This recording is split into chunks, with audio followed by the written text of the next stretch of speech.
Salam sejahtera. Mari yang jauh, mari dekat. Yang dekat, mari rapat. Aku nak beritahu kamu semua.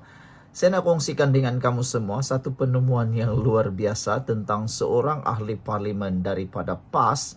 Ahli parlimen yang pura-pura gara-gara nak mau jadi hero pula kena sendiri. Yang mana ahli parlimen ini seringkali kelihatan macam dialah yang paling hebat lah, macam tu ahli parlimen macam Wan Ahmad Faisal, Wan Ahmad Kamal. Anda tahu, walaupun dia macam seakan-akan hero, tapi baru-baru ini dia kalah teruk dalam pemilihan ketua bersatu di parlimen Machang. Beliau tewas kepada Cikgu Din dengan begitu besarnya beza. Dia hanya mampu mendapat undi 26 sahaja. Memang ada sajalah tak kena dengan Wan Faisal ini. Ada saja yang tak kena di mata dia. Perkara yang baik untuk rakyat pun dia nak spin juga. Semua hal bagi dia tiada yang betul. Tapi sebelum itu saya nak kongsi dengan kamu semua. Selamat berbuka puasa kepada rakan-rakan yang beragama Islam. Bagi mereka yang mencari minyak wangi yang bagus di pasaran, yang murah dan yang boleh diguna pakai bila-bila masa, saya kongsikan dengan anda satu minyak wangi yang terbaik, halal, daripada Shopee. Dan minyak wangi ini ada potongan harga diberikan kepada kami. Dan anda bolehlah klik dalam butang bag ini, beli cepat selagi stok masih ada. Anda boleh gunakan sepanjang Ramadan ini dan sepanjang raya nanti. Okey, kita sambung cerita semula. Ada saja yang tak kena di mata ahli parlimen Machang, Wan Ahmad Faisal, Wan Ahmad Kamal. Susulan pengumuman KWSP berkenan jumlah agihan tertinggi mencecah 73.24 bilion. Walaupun rata-rata penganalisis ekonomi menyambut baik kenaikan dividen KWSP sebanyak 6.3% yang dilihat membantu meningkatkan tahap kesediaan persaraan rakyat Malaysia dalam jangka masa panjang, lain pula halnya dengan Wan Ahmad Faisal.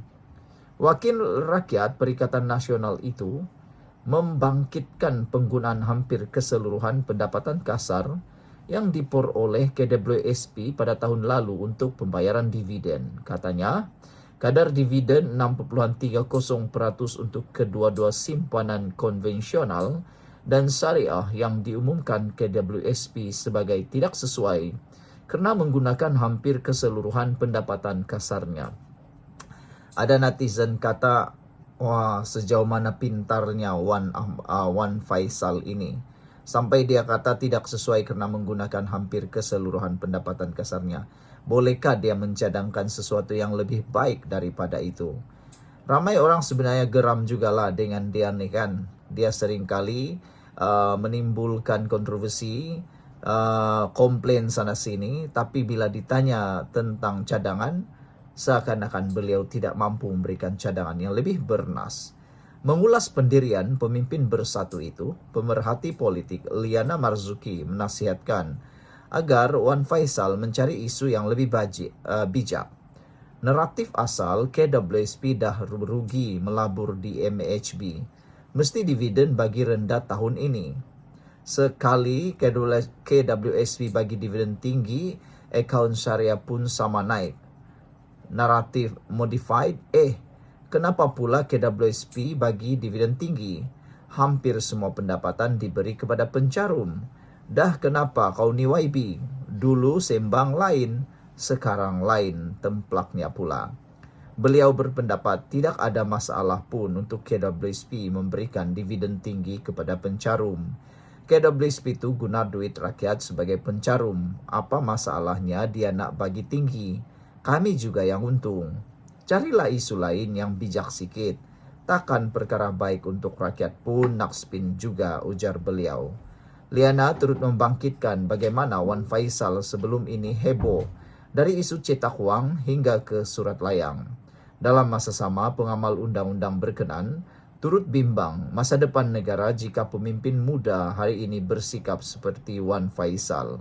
Dari spin laporan World Bank dan sekarang dividen KWSP tinggi pun nak ditunggang. Kalau pemimpin muda macam ini, habis negara tunggang langgang. Perkara baik untuk rakyat dan negara kita sokong.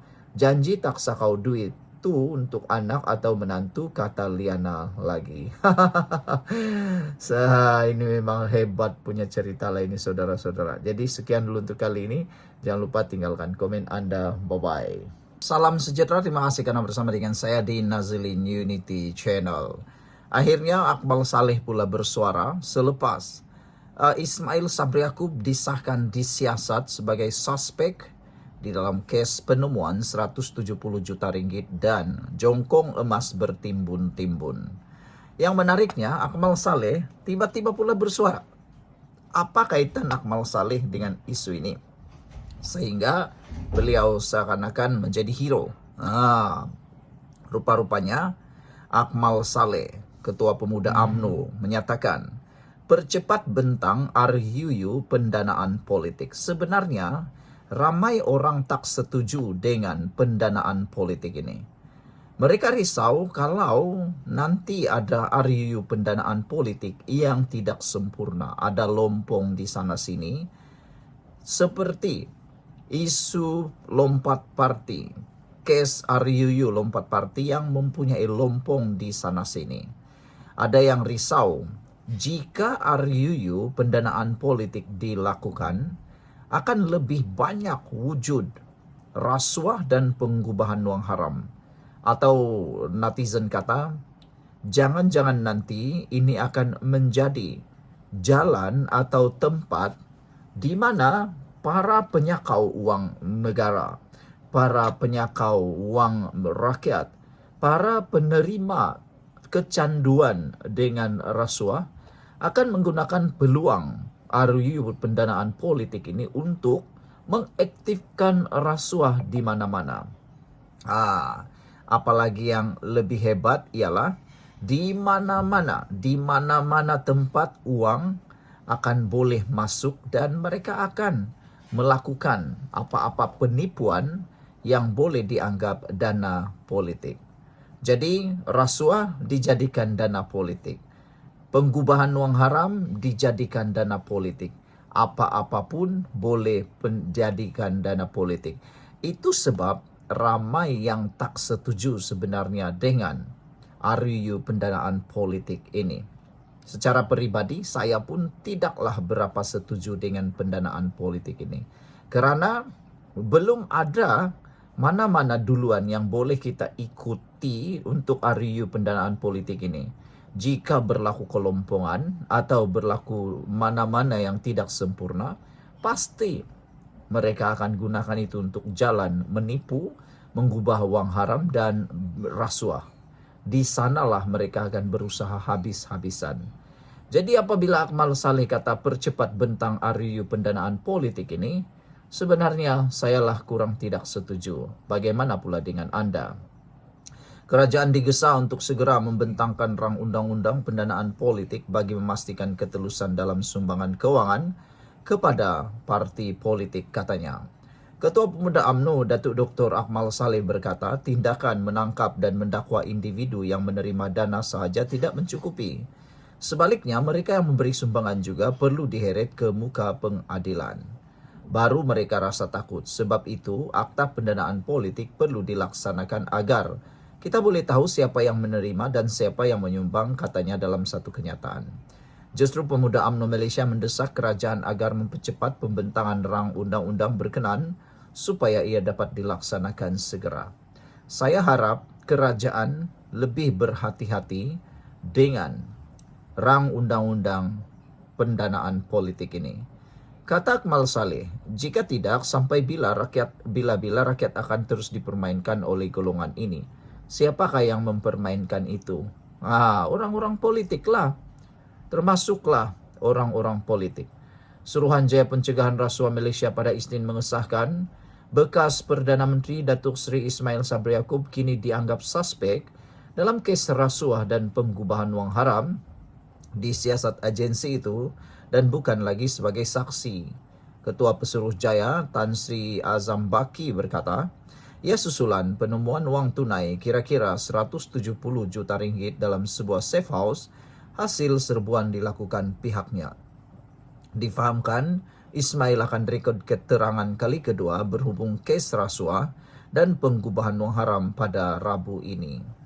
Itulah dia. Apa pula pendapat anda semua? Sekian dulu untuk kali ini. Jangan lupa tinggalkan komen anda